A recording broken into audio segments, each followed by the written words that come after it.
Alright, what is going on? Welcome to the channel. Alright, so hopefully you can see all of this here. Trying a little bit of a different angle for you guys. So this is going to be basic autopilot here on version 12.1.1. So starting with the stop sign, we're going to have to take over since it doesn't stop. No, this car does not have ultrasonic sensors. So I'm not sure if that has to do with basic autopilot not stopping at stop signs. Alright, so next test. Let's see if we get the option. Can it read the speed bump? And looks like it just kind of went right over it. No, FSD does a little bit of a better job reading the speed bumps there. So, alright, this is a really windy, kind of narrow road here. So we're really putting autopilot to the test. If systems fail, I will definitely take over. Let's hope it doesn't get to that point. But yeah, thank you all for watching. My goal here is to show you some of the key differences behind FSD and autopilot. Alright, so starting with a red light.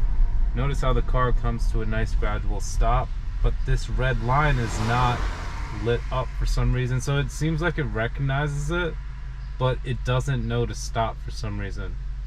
Actually gonna quickly check some of my steering options here. Oh wow, there's a new search option, which is really great, and that's something that came with the new update. I'm just seeing it now for the first time. Scroll wheel function. Oh wow, that's so cool. All right, now's not the time to see all this, but all right, so we do have to go straight here. So never good to be messing around with functions while you're driving. Very key no-no. I kind of got excited with seeing some of the new features that I hadn't noticed yet since I just updated this car.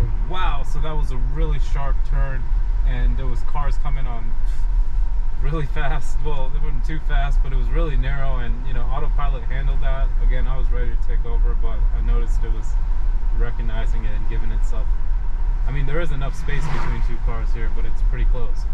So yeah, great job there. I'm really impressed with autopilot's behavior. I mean, some of the variables you have to account for when it comes to turns and stops, but as far as being able to handle turns like that, wow.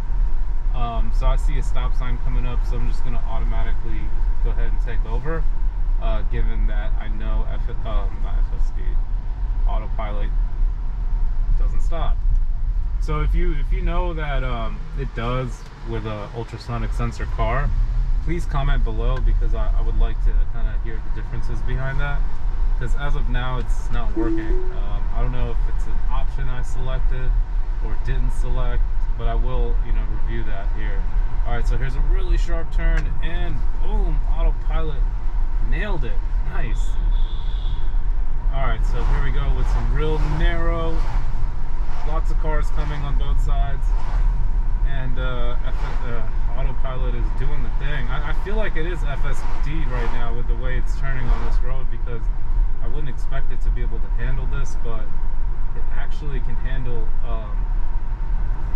this great. I'm really impressed. So yeah, I think people got to realize that autonomy on cars is here. It's not perfect, but it's here, and it's been here, and it's running, and you know, at some points it's better than humans. Believe it or not, I'm not the best driver. I'm not, you know, I'm not trying to knock on people who are not good drivers, but I've seen this thing drive better than some people I know. That's for a fact, and I'm talking now at this point autopilot and FSD.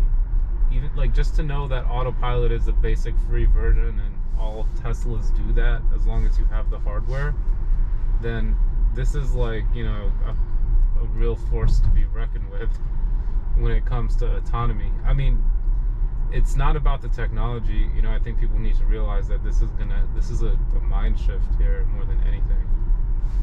You know, it's gonna take some development. As you can see, I knew for the speed bump to just go ahead and take over.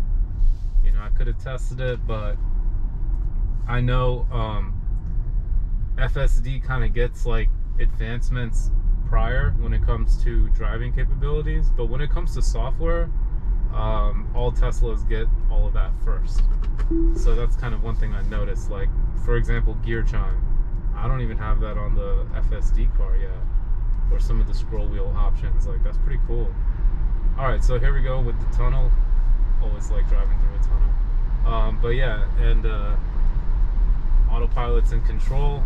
You know, another thing, it does restrict your auto steer to only 5 miles over the speed limit, and FSD doesn't do that, so that's kind of like a lifted restriction.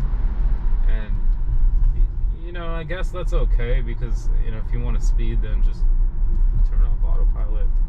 But you know, at certain points, like right now, would probably like run it to 35 and just let it slow down on its own. But if it has space to pick up, let it.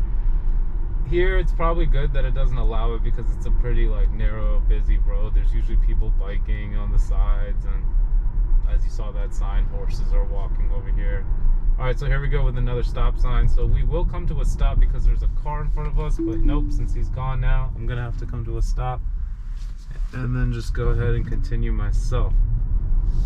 And then from right this point, autopilot engages right back. It kicked off there. I don't know if it was because I was steering, but as soon as you see the blue lines pop up and you hear it, you're good to go. Alright, so yeah, hopefully you enjoyed this video. As you can see, autopilot takes some working with, and if you can work with it, it can work for you. So hopefully that's the PSA of this video, but this is Washington, D.C. on basic autopilot. And yeah, we're doing pretty good so far. So yeah, thanks for watching. Hit that like button if you enjoyed. Make sure you subscribe for more content, and I hope you have a great day.